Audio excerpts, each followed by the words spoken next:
آلہ الطیبین الطاہرین المعصومین المنتجبین المنتخبین المظلومین ولعنۃ اللہ علی اعدائہم اجمعین من یوم عداوتہم الی یوم الدین۔ اما بعد فقط قال حق سبحانہ وتعالی فی محکم کتابہ الحکیم بسم اللہ الرحمن الرحیم وَكُلَّ شَيْءٍ أَحْصَيْنَاهُ فِي إِمَامٍ مُبِينٍ صلوات علیہ دیجئے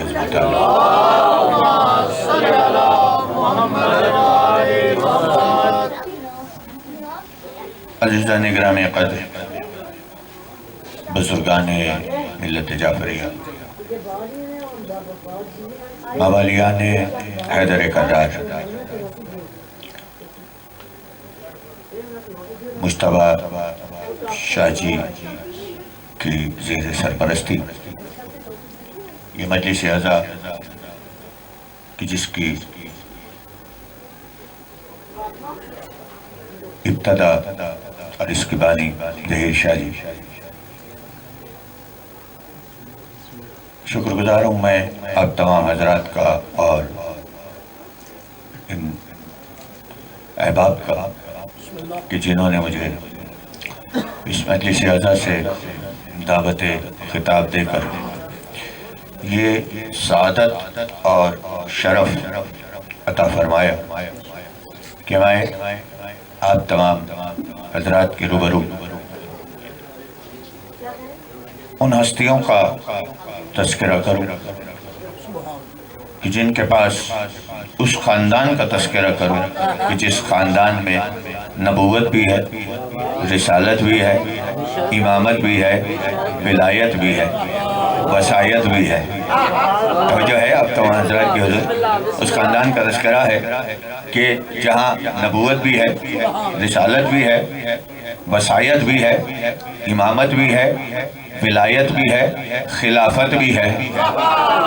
توجہ ہے نا عزیزان محترم، ذرا سے اس مرحلے پر غور کر لیجئے گا۔ ظاہر ہے کوئی بہت زیادہ طویل گفتگو نہیں ہے، اور جس آیہ وافی ہدایہ کو سرنامہ کلام قرار دیا اس میں ارشاد رب العزت یہ ہو رہا ہے وَكُلَّ شَيْءٍ أَحْصَيْنَاهُ فِي إِمَامٍ مُبِينٍ، ہر شے کا علم امام مبین میں احصا کر دیا گیا ہے۔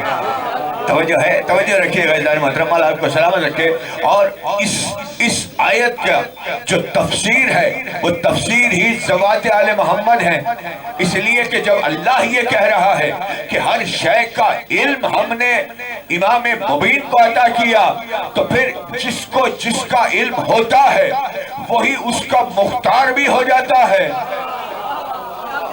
توجہ کیجئے، مولا آپ کو سلامت رکھے۔ میں نے کہا کہ میں کوئی تمہیدی گفتگو نہیں کروں گا، میں ذرا سے ایک مثال دیتا ہوا جاؤں گا۔ جو جس شے کا سبزاری صاحب، جو جس شے کا عالم ہو جاتا ہے وہ اس شے کا مختار ہو جاتا ہے۔ اب اس کی ایک مثال میں دیتا ہوا چلا جاؤں۔ میرا بھائی یہ ایکو ساؤنڈ والا ہے، اس ایکو ساؤنڈ والے کو جو ایکو چلانا ہے وہ ہم میں سے کسی کو چلانا نہیں آتا، وہ آتا ہے اسے۔ کیوں؟ اس لیے کہ اس نے اس کا علم حاصل کیا ہوا ہے۔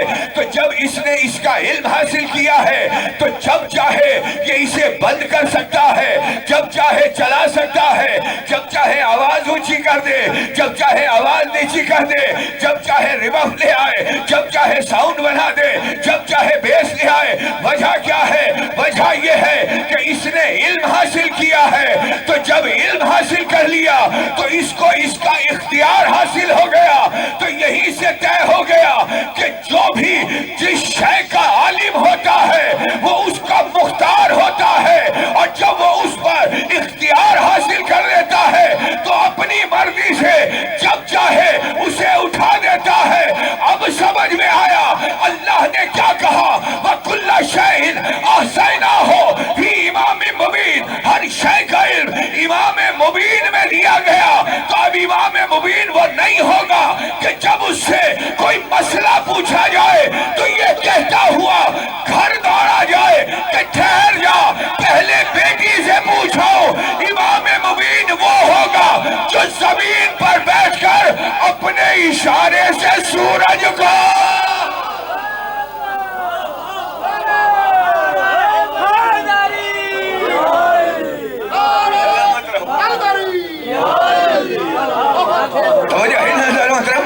سلامت رکھے، مولا عزت فرمائے۔ اس زمانے نے تو ہم یہی تو کہا کرتے ہیں کہ خود ساختہ اماموں میں، اللہ اکبر، توجہ کر لیں جان محترم، قبلہ خود ساختہ اماموں میں اور خدا ساختہ اماموں میں فرق یہی ہوتا ہے۔ اللہ خدا کے لیے توجہ کر لیں جان محترم، میں دیکھیں نا، خود ساختہ امام اور خدا ساختہ امام دونوں میں فرق یہ ہے کہ خود ساختہ امام کبھی دعویٰ نہیں کرتا اور دعویٰ کر دے تو پورا نہیں اترتا۔ اللہ اکبر، توجہ کرے جان محترم، میں دیکھیں، میں نے کہا میں بہت تیزی میں جاؤں گا حضور۔ خود ساختہ امام دعویٰ نہیں کیا کرتا اور اگر دعویٰ کر دے تو اس دعوے پر پورا نہیں اترتا۔ یہ خدا ساختہ امام ہے جو وَكُلَّ شَيْءٍ أَحْصَيْنَاهُ فِي إِمَامٍ مبین کی تفسیر بن جایا کرتا ہے۔ ہر شے کا علم، ہر شے کا توجہ ہی نہیں کر رہے، ہر شے کا علم امام مبین کو ہے۔ اب کائنات میں اس آیت کی روشنی میں مجھے زمانہ بتائے کہ میرے علی کے علاوہ کوئی ایسا عالم ہے جس نے یہ دعویٰ کیا ہو کہ سلونی سلونی قبل توقیدون۔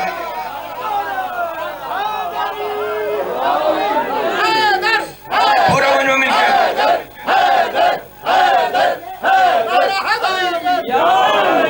آپ کو سلام رکھے، مولا عزت فرمائے، توجہ ہی نہ در مطلب۔ اور پھر قبلہ ذرا ذرا سے غور کرتے چل جائیے، میں اس پر دلیلوں پر دلیلیں دے سکتا ہوں۔ بھئی اللہ نے کیا کہا؟ ان اللہ اصطفاک آدم و نوح و آل ابراہیم و آل عمران علی العالمین۔ اللہ نے اصطفا کیا۔ توجہ کر لیں ذرا، اب میں ذرا سے ابتدا میں جانا چاہوں گا۔ اللہ نے اصطفا کیا آدم کو، نوح کو، آل ابراہیم کو، آل عمران کو، علی العالمین، عالمین پر۔ اللہ کہہ رہا ہے نا، اصطفا کیا، چن لیا، چنا ہے خدا نے، اور جسے خدا چنتا ہے اس کو شرف یہ دیتا ہے کہ وہ عام بشر نہیں ہوتا۔ دیکھیں، میں اب اگر آ گیا ہوں تو اس مرحلے پر آپ حضرات کو بیدار کرنا مقصود تھا، ذرا ذرا سے اس پر غور کریں۔ اللہ نے کیا کہا؟ ان اللہ اصطفاک آدم و نوح و آل ابراہیم و آل عمران۔ اللہ نے آدم کو اصطفا کیا، اللہ نے آدم کو چنا۔ آدم کی خصوصیت کیا ہے؟ یعنی اللہ جسے بھی چنتا ہے، جسے بھی اصطفا کرتا ہے، اسے عام لوگوں کی طرح نہیں بھیجا کرتا، بلکہ اسے خاصیتیں عطا کر کے بھیجتا ہے۔ توجہ کرتے چل جائیے گا، توجہ رکھیے گا ذرا مطلب۔ اللہ سمجھانی صاحب جسے اصطفا کرتا ہے اسے خصوصیت دیتا ہے۔ اللہ نے کیا کہا؟ ہم نے آدم کو چنا۔ آدم کون؟ پہلا انسان۔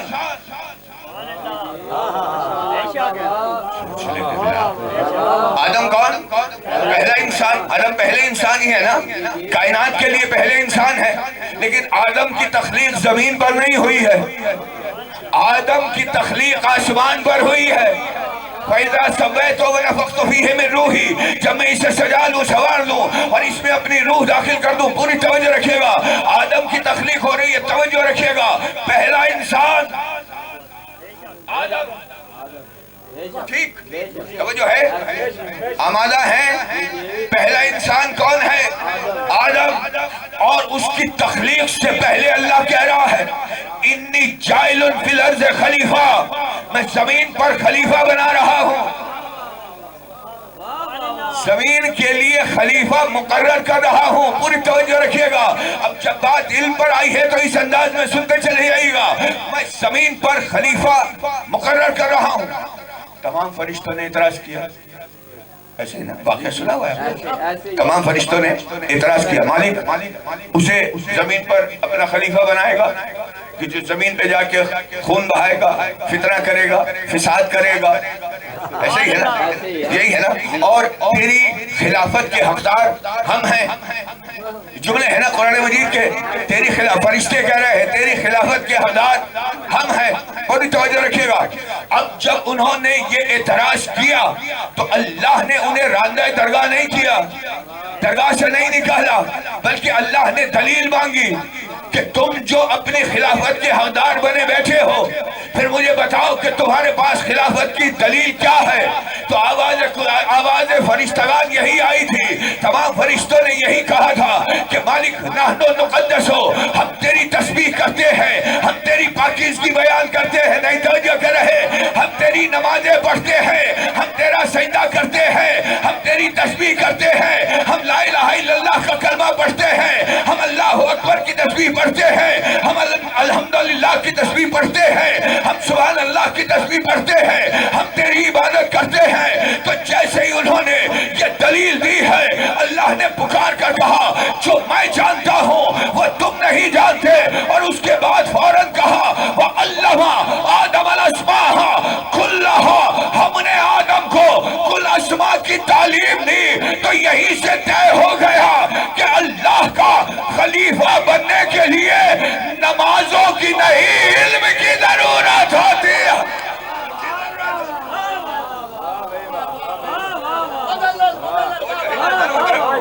بھئی آیات الہی کے ذیل میں گفتگو کر رہا ہوں، ماشاءاللہ جس خوبصورت انداز میں آپ دیتے چلے جا رہے ہیں، میرا دل تو چاہ رہا ہے کہ ساری رات پڑھتا رہوں. ذرا سے ان مرحلوں پر اور غور کرتے چلے جائیے نا. علم آدم الاسماء كلها ثم عرضهم على الملائكة فقال انبئوني باسماء هؤلاء ان كنتم صادقين. ہم نے آدم کو کل کے کل اسماء کی تعلیم دی اور اس کے بعد ان اسماء کو ملائکہ پر پیش کیا. ثم عرضهم على الملائکة، ملائکہ پر پیش کیا کہ اگر تم اپنے دعوے میں سچے ہو تو مجھے بتاؤ کہ یہ اسماء ہیں کن کے. توجہ کرنا ذرا، مجھے بتاؤ کہ یہ اسماء کس کے ہیں. تمام فرشتوں نے خدا کے آگے سرنڈر کر دیا.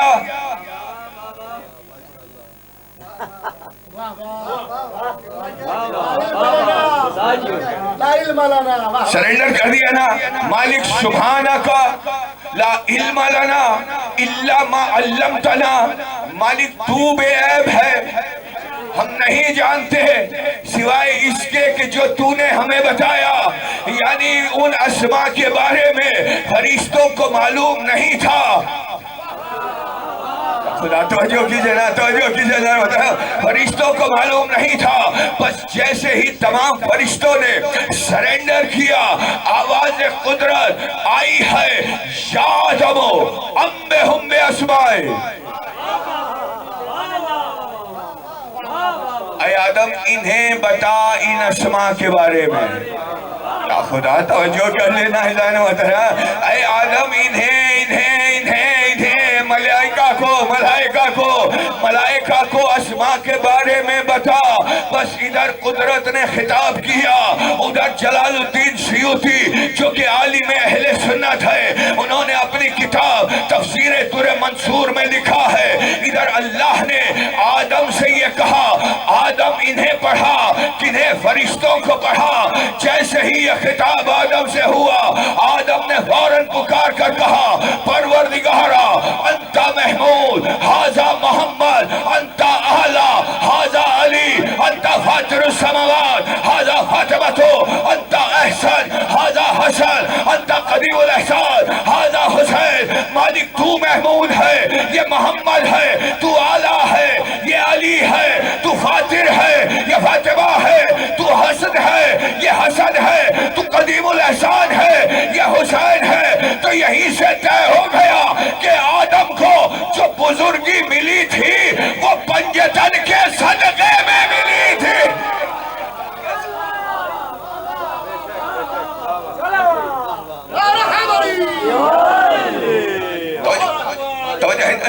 مولا آپ کو سلام رکھے، مولا عزت فرمائے. توجہ ہے نا، خلیفہ وقت، پہلا خلیفہ آدم خلیفہ بھی ہے، نبی بھی ہے. توجہ ہے نا، لیکن قرآن نے ان کی خلافت کا تذکرہ کیا ہے. آدم کی نبوت کا تذکرہ قرآن نہیں کر رہا. مانتے سب مانتے ہیں نا جناب آدم پہلے نبی, لیکن آدم کی خلافت کا تذکرہ تو قرآن کر رہا ہے, آدم کی نبوت کا نہیں کر رہا. قبلہ پورے قرآن مجید کی 6666 آیات اٹھا کے دیکھ جائیے, اللہ نے کہیں پہ بھی یہ نہیں کہا کہ آدم نبی تھا. اللہ نے خلیفہ کہا, لیکن نبی سب مانتے ہیں, اس لیے کہ میرے نبی نے کہا ہے کہ آدم نبی تھا. یا علی توجہ کریں بھئی, محمد رسول اللہ نے کہا نا کہ آدم نبی تھا, تو اے ہر بات کو قرآن سے پوچھنے والوں, ہمارے علموں پر یہ کہہ کر اعتراض کرنے والوں کہ اپنا علم قرآن سے دکھاؤ, اپنا تعزیہ قرآن سے دکھاؤ, اپنی مجلس قرآن سے دکھاؤ, اپنا تابوت قرآن سے دکھاؤ, اپنا جلوس قرآن سے دکھاؤ. میں ارشد نبی رہتی آج تم سے کہہ رہا ہوں, تم آدم کی نبوت تو قرآن سے دکھاؤ.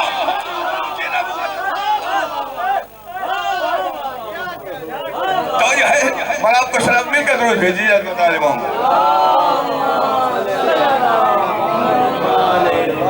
ایک دفعہ مل کر بآواز بلند درود بھیجی جاتا طالب ہوں.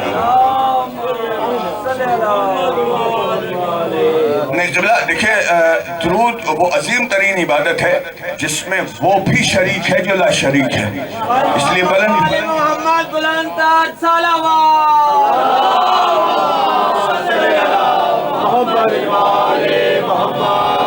توجہ ہے نا ادھر محترم. اللہ نے اچھا ابھی آدم نے لا الہ الا اللہ نہیں پڑھا,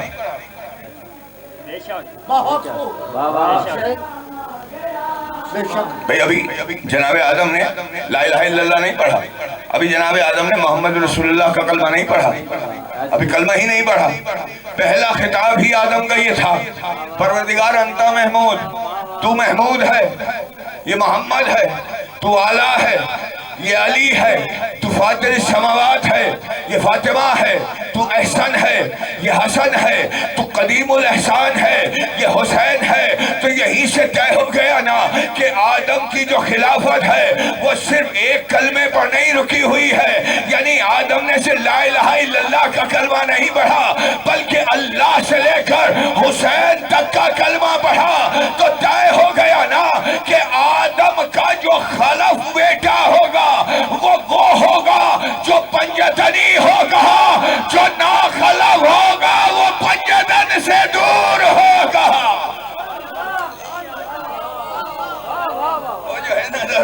آپ کو سلامت رکھے, اب مل کے درود بھیجیے نا عظمت آل محمد.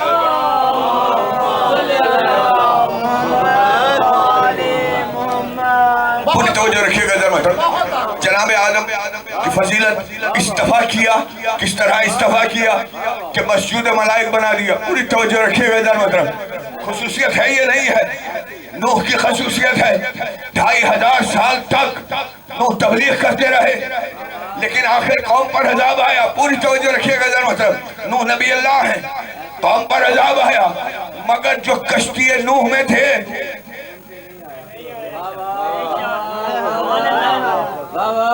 ایسے ہی ہے نا, جو کشتی نوح میں تھے ان پر عذاب نہیں آیا, چاہے نوح کے ماننے والے ہوں یا نہ ہوں.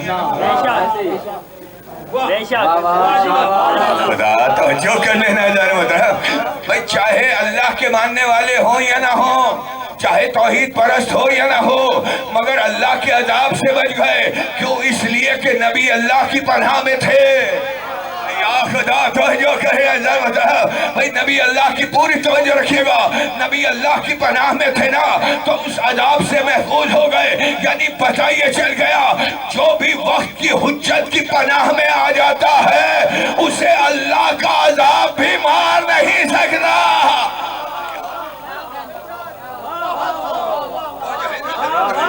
وہ محفوظ ہوتا ہے خدا کے عذاب سے. پوری توجہ رکھے کرے یہی گا. میں بہت تیزی سے گزر رہا ہوں. خصوصیت ہے جناب نوح علیہ السلام کی. اس کے بعد اللہ کیا کہہ رہا ہے, وَآلَ عمران, اور آل عمران.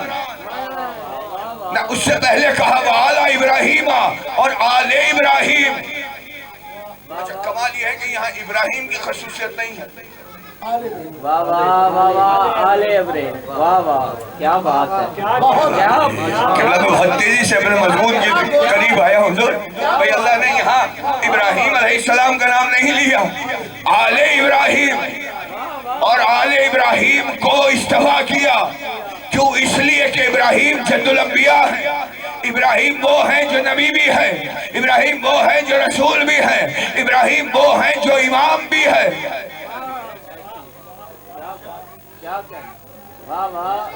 ذرا سا یہ علمی بحثائی ہے، اس سے میں گزر جاؤں تو انشاءاللہ اور چھلکے گے آپ. ویسے تو میری سوچ سے زیادہ آپ حضرات نے میری پذیرائی فرمائی، ہم اللہ آپ کو سلامت رکھے. ذرا سا اس مرحلے پر غور کیجئے گا. تیسرے فقرے میں اللہ کیا کہہ رہا ہے؟ وَآلَ ابراہیم، اور آل ابراہیم کو چنا کسے؟ نوح کو، آدم کو. وآل ابراہیم، اور آل ابراہیم کو چنا. وجہ کیا ہے؟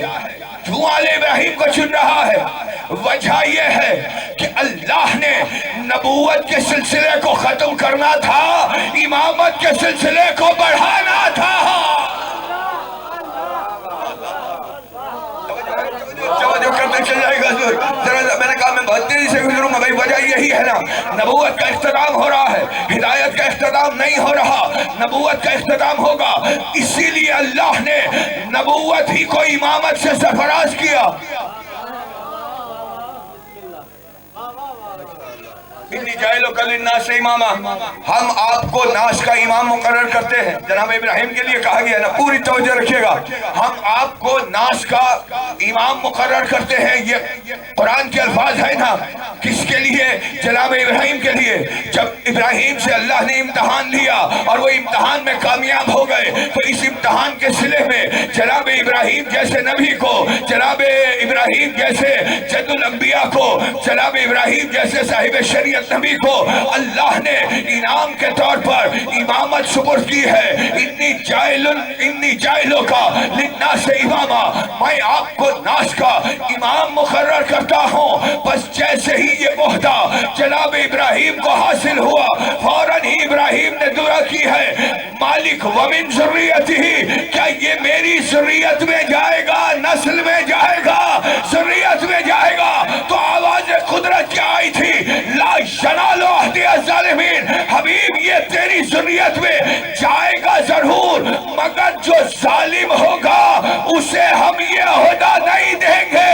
تو یہیں سے طے ہو گیا کہ امامت تا قیامت جائے گی، اور جائے گی بھی صرف ذریت ابراہیم میں. جو بھی آل ابراہیم ہوگا اس میں امامت ہوگی، اور آل ابراہیم میں بھی ظالموں کو نہیں ملے گی، معصوموں کو ملے گی.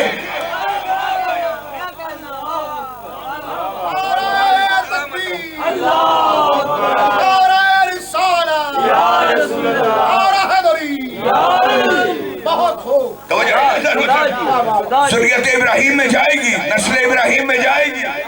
اب میں ذریت پر بحث نہیں کرنا چاہ رہا تھا، میں نے وقت گنجائش نہیں ہے.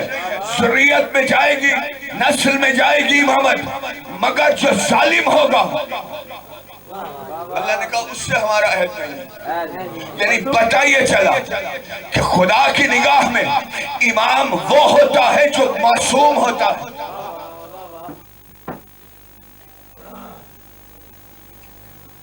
درود بھیجیے عظمت آل محمد.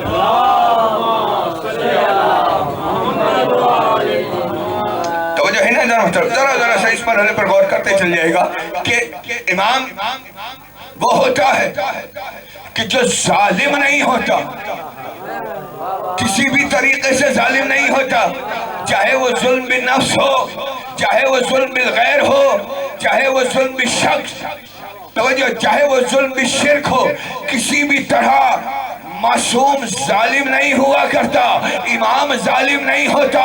تو جب امام کے پاس ظلم نہیں ہوگا تو امام وہ ہونا چاہیے جو معصوم ہو، اور معصوم وہی ہوتا ہے جو ماں کی آغوش میں عیسیٰ کی طرح ماں کی طہارت کی بھی گواہی دے، اپنے نبی ہونے کی بھی دلیل ادا کرے.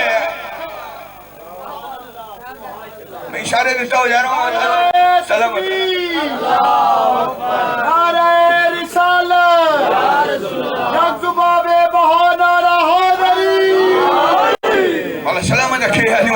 مالک توجہ ہے نا محترم بھئی معصوم وہ ہوتا ہے جو 3 دن کے گہوارے میں لیٹ کر اپنی ماں کی طہارت کی گواہی بھی دے، یعنی جناب مریم کی، اپنے نبی ہونے کی گواہی بھی دے، انی عبداللہ واتانی الکتاب، میں اللہ کا بندہ بن کر آیا ہوں، 3 دن کا نہیں توجہ کر رہے، 3 دن کا، یعنی پتہ یہ چلا جسے اللہ استفا کر لیتا ہے وہ زمین پر آ کر پڑھ لکھ کر عالم نہیں بنتا، اللہ کی جانب سے عالم بن کر آتا۔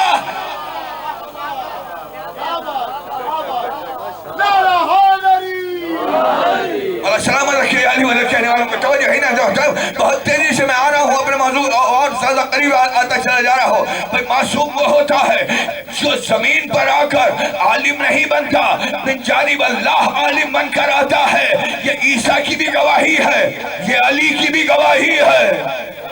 خدا نہیں توجہ کر رہے، بھئی اختتام نبوت ہو گیا محمد رسول اللہ پر، لیکن اللہ کا وعدہ ہے امامت کو قیامت تک لے کر جائے گا، تو محمد رسول اللہ وقت کے نبی بھی ہیں، وقت کے رسول بھی ہیں، وقت کے امام بھی ہیں، تو اب محمد رسول اللہ کے بعد امامت کے سلسلے کو جاری ہونا ہے، نبوت بھی ختم ہے، رسالت بھی ختم ہو گئی، تو اب امامت کا سلسلہ یہاں سے ابتدا پائے گا۔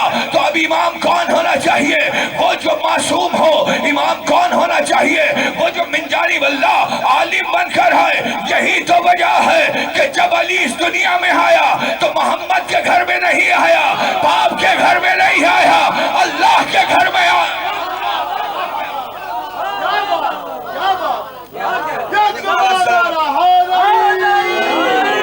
مولا آپ کو سلامت رکھے، مولا عزت فرمائے، توجہ ہے نا جانو، مولا آپ کو سلامت رکھے۔ بات بہت تیزی سے کرتا ہو جاؤں گا۔ بھئی خدا کے گھر میں آیا اور گھر میں آنے کے بعد 3 دن تک محمد رسول اللہ کا انتظار ہوتا رہا۔ ادھر محمد رسول اللہ تشریف لائے، ادھر زبان رسالت چوسی ہے، زبان رسالت چوسنے کے بعد جب سارا علم محمد رسول اللہ کا علی نے حاصل کر لیا تو جب لب ہلائے تو یہی کہا تھا، کہیے یا رسول اللہ توریت سناؤں، زبور سناؤں، انجیل سناؤں، قرآن سناؤں۔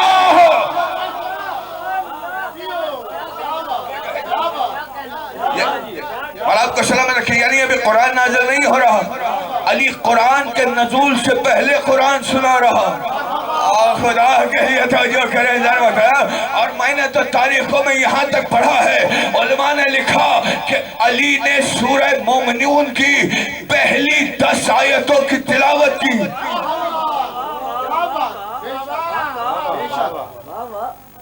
بشارت ہو ان مومنین کے لیے جو اپنی نمازوں کی حفاظت کرتے ہیں، اپنے نفس کی حفاظت کرتے ہیں، بشارت ہو، نہیں توجہ کر رہے۔ بھئی ابھی محمد رسول اللہ نے اپنی تبلیغ کا سلسلہ نہیں شروع کیا، ابھی محمد رسول اللہ نے بحیثیت بشیر قدم نہیں بڑھایا، ابھی محمد رسول اللہ نے بحیثیت نذیر قدم نہیں بڑھایا، ابھی رسالت کا اعلان نہیں ہو رہا۔ رسالت کے اعلان سے پہلے ہی رسول کا جانشین علی مومنوں کو بشارت دے رہا ہے۔ تو جو ہے نا مولا آپ کو سلامت رکھے، بہت اس طرح سے ایک پر ہڑے پر اور میں اپنے موضوع سے بالکل قریب آ گیا، یعنی علی نے آتے ہی بتا دیا نا کہ امام وہ ہادی ہوتا ہے جو 40 سال کے بعد امام نہیں بنتا۔ غور کرنے کے بلا میں نے جملہ کہہ دیا حضور، بھئی جو 40 سال کے بعد لوگ لا الہ الا اللہ پڑھا، محمد رسول اللہ پڑھا، ٹھیک طرح نماز بھی نہیں پڑھ پائے۔ خدا توجہ کرنے ضرورت، لیکن میرا علی وہ ہے، پوری توجہ رکھے گا، میرا علی وہ ہے جس نے قرآن سنایا، نزول سے پہلے قرآن سنایا اور اس قرآن میں بشارت دی ہے، کہ بشارت ہو ان مومنوں کے لیے۔ توجہ رکھیے گا، یعنی طے ہو گیا کہ امام وہ ہوتا ہے جو ابتدا سے ہادی بن کر آتا ہے، اس کا بچپنا بھی ہادی ہوتا ہے، اس کا لڑکپن بھی ہادی ہوتا ہے، اس کی جوانی بھی ہادی ہوتی ہے، اس کا بڑھاپا بھی ہادی ہوتا ہے۔ تو پہلے امام نے طے تو کر دیا کہ کبھی 40 سال کے بعد کلمہ پڑھنے والوں کو امام نہ سمجھنا، امام وہ ہوتا ہے جو آتے ہی اسلام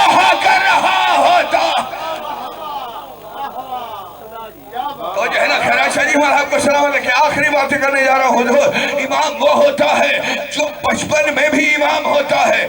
یہی تو وجہ ہے کہ جب میرا امام موسیٰ کاظم اس دنیا میں تشریف لائے, روایت پڑھنے جا رہا ہوں حضور, پوری توجہ رکھیے گا ذرا. جب میرا معصوم اس دنیا میں تشریف لایا تو راوی کہتا ہے میں امام جعفر صادق سے ملنے کے لیے گیا. جب میں گیا تو میں نے کیا دیکھا؟ درود بھیج لیجیے, درود بھیج لیجیے. جب میں گیا تو میں نے کیا دیکھا کہ میرا چھڑا معصوم اپنے شہزادے کے جھولے کے ساتھ ہے اور اس سے گفتگو کر رہے ہیں. اللہ اکبر, اللہ اکبر. توجہ رکھیے گا, اپنے شہزادے امام موسیٰ کاظم علیہ السلام کے حوالے سے اپنے شہزادے کے ساتھ ہے اور اس سے محو, پوری توجہ رکھیے گا, اس سے محو گفتگو ہے. میں نے قدم آگے بڑھائے, مجھے دیکھا, میرے سلام کا جواب دیا اور جواب دینے کے بعد معصوم کہتے ہیں ابوالشریف جاؤ اور اپنے وقت کی حجت کو بھی سلام کرو. اللہ اکبر, توجہ ہی نہیں کر رہے قبلہ.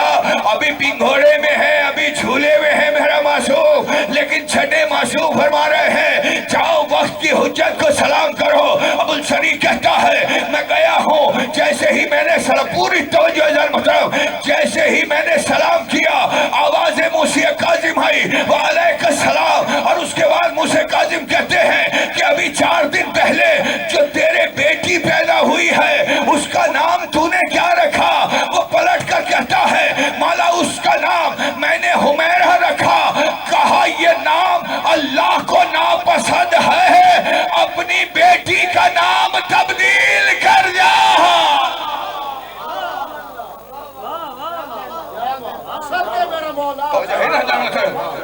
جملہ کہوں حضور اگر آپ آمادہ ہیں.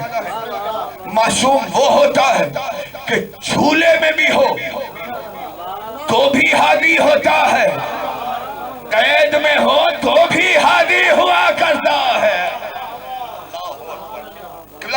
یہ معصوم کی صفت ہے کہ وہ جس بھی حال میں ہو ہادی ہوتا ہے. آخری باتیں کر رہا ہوں, جھولے میں ہے تو بھی ہدایت, قید میں ہے تو بھی ہدایت. ہدایت کی ذمہ داریاں نہیں چھوڑتا ہادی. توجہ رکھے گا جناب, یہی وجہ ہے. آخری بات کرنے جا رہا ہوں اور یہی سے ربط مصائب ہوگا اور اس کے بعد تابوت بھی برآمد ہوگا. آخری بات یہی وجہ ہے کہ سب سے زیادہ جو ہجرت کی ہے وہ کاظمی سادات نے ہجرت کی ہے. ایسے ہی ہے نا, اس لیے کہ بغداد میں جب سادات پہ ظلم و ستم بہت زیادہ ہو رہا تھا, بنی عباس نے ظلم و ستم کیا تھا, معصوم میرا قید میں تھا, قید خانے میں تھے نا, روایتیں آپ نے سنی ہوں گی. تو کسی نے پوچھا تھا جب رسول اللہ یہ آفت آ پڑی ہے, ہماری جانوں کی بھی اب خیر نہیں ہے, اب بتائیے ہم کیا کریں؟ تو میرے معصوم نے لفظ جیم لکھ کر بھیجا تھا, روشن دان سے جیم, اسی جیم سے کسی نے جبل لیا تو وہ جبل پہ گیا, کسی نے جنون لیا تو وہ پہلو لٹانا بنا. توجہ کریں نا ذرا محترم, ایک ہی حرف سے اتنی ہدایتیں ہیں. جس نے جبل لیا وہ پہاڑوں پر گیا, جس نے جنگل لیا وہ ہجرت کر گیا, جس نے جنون لیا وہ پہلو لٹانا بن کر وہیں رہا. تو یہ ہجرتیں اس طرح سے ہوئی, یعنی معصوم قید میں ہے تو بھی مخلوق کی ہدایت سے غافل نہیں ہے, اور وہی معصوم اگر جھولے میں ہے تو بھی مخلوق کی ہدایت کے لیے. میرے پاس اگر کوئی زیادہ ہوتا وقت تو میں اور زیادہ اس پر گفتگو کرتا.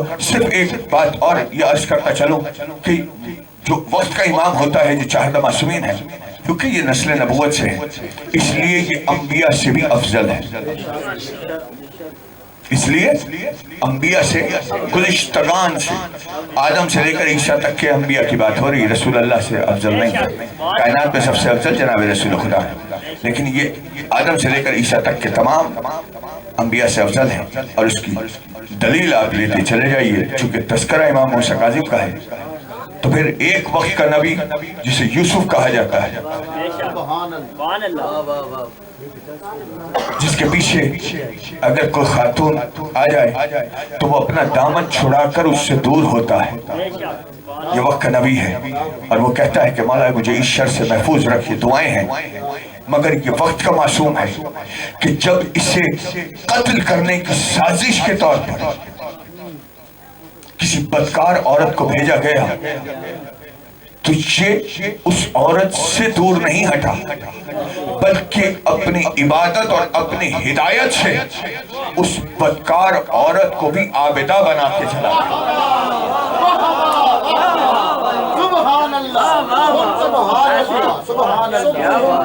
سبوح قدوس، جب صبح ہوئی تو وہ سجدے میں پڑی ہوئی یہی کہہ رہی، سبوح قدوس، ایسا ہی ہے، یہ ہے امام وقت جو انبیاء سے بھی افضل ہوتا ہے۔ ایک دور ہو رہا ہے، ایک وہ ہے جو قریب کر کے اسے گناہوں سے دور کر رہا ہے۔ ہدایت کی ذمہ داری تو دیکھیں نا، یہ ہے امامت کی ہدایت کی ذمہ داری، جو گناہگاروں کو بھی ایمانداروں میں پلٹ دے، اسے وقت کا امام کہا جاتا ہے، اسے نسل رسالت کہا جاتا ہے، اسے وقت کا محمد کہا جاتا ہے۔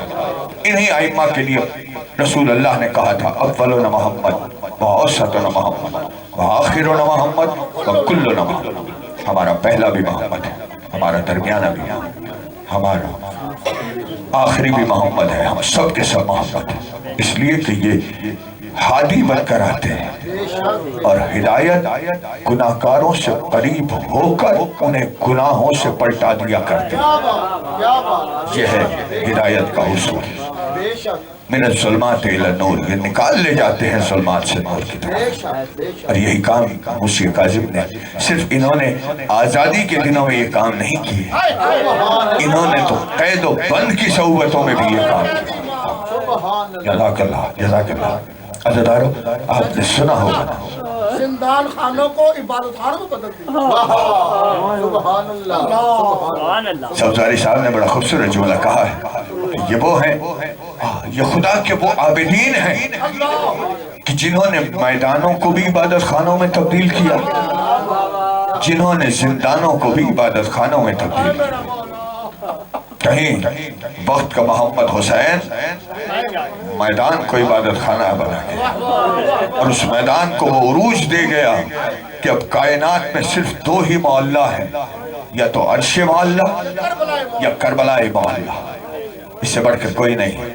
اور یہ وقت کا معصوم ہے امام موسیٰ کاظم علیہ السلام، جس نے زندانوں میں اتنی عبادت کی ہے، اور یہ کہہ کر عبادت کی ہے کہ مالک تیرا شکر گزار ہوں کہ تم نے مجھے یہ موقع تو دیا کہ میں مخصوص تیری ہی عبادت کر سکوں۔ اللہ اکبر۔ خدا کی رضا میں کوئی اتنا بھی راضی ہو سکتا ہے کہ قید خانے کو بھی خدا کی نعمت سمجھ رہا ہے۔ مالک تیرا شکر گزار ہوں، یہ ہے شکر گزاری کی منزل، یہ ہے شکر گزاری کا معراج کہ جہاں جا کر میرا معصوم بتا رہا ہے کہ شکر گزاری ہوتی کیا ہے۔ عزیزانو، 4 زندان تبدیل ہوئے ہیں میرے معصوم، اور یہ وہ میرا معصوم ہے کہ جس کی لیے کسی شاعر نے یہ خوب کہا ہے کہ مولا پہ انتہائی اسیری گزر گئی، زندان میں جوانیوں پیری گزر گئی۔ جزاک اللہ، جزاک اللہ۔ مولا کوئی غم نہ دے سوائے غم حسین کے۔ عزیزانو، یہ میرا وہ معصوم ہے کہ جسے 4 زندان تبدیل کیے گئے ہیں، جس بھی زندان میں ڈالا جاتا وہاں کا دروغہ مولا کی عبادت سے مروب ہو کر ان پر رحم کرنے لگتا تھا، دوسرے زندان میں ڈال دیا جاتا تھا، وہاں پہ بھی یہی ہوتا تھا، تیسرے زندان میں ڈالا جاتا تھا، مامون کہتا رہا سختیوں پہ سختیاں بڑھاؤ، مگر عبادت معصوم کی خاطر کو دیکھتے ہوئے جو دربان ہوا کرتے تھے وہ سختیاں آخر ایک شقی کے زندان میں ڈالا گیا۔ جزاک اللہ، جزاک اللہ۔ مولا کوئی غم نہ دے سوائے غم حسین کے۔ عزیزانو، وہ زندان کنویں نما زندان تھا، اور اتنا تنگ زندان تھا نہ میرا مولا سیدھا کھڑا ہو سکتا تھا۔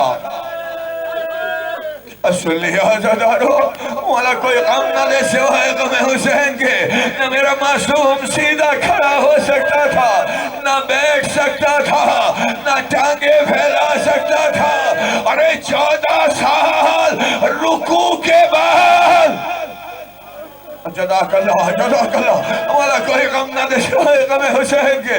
عزیزان 14 سال تک رکوع کے بل، اور رکوع بھی کوئی کھلے ہاتھوں سے رکوع نہیں تھا۔ کیا سمجھے عزیزانو؟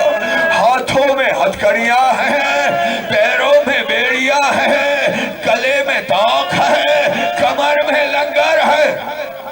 جزاک اللہ جزاک اللہ۔ عزیزانو اس زندان میں بھی معصوم میرا آزاد نہیں تھا، قیدی کی صورت میں 14 سال تک رکوع کے بل، اور صرف اتنا ہی نہیں تھا عزیزانو اس زندان میں نے روایتوں میں بھی پڑھا ہے، علماء سے بھی سنا ہے، سنو کے جملے، اس زندان کی دیواروں میں میخیں لگی ہوئی تھی۔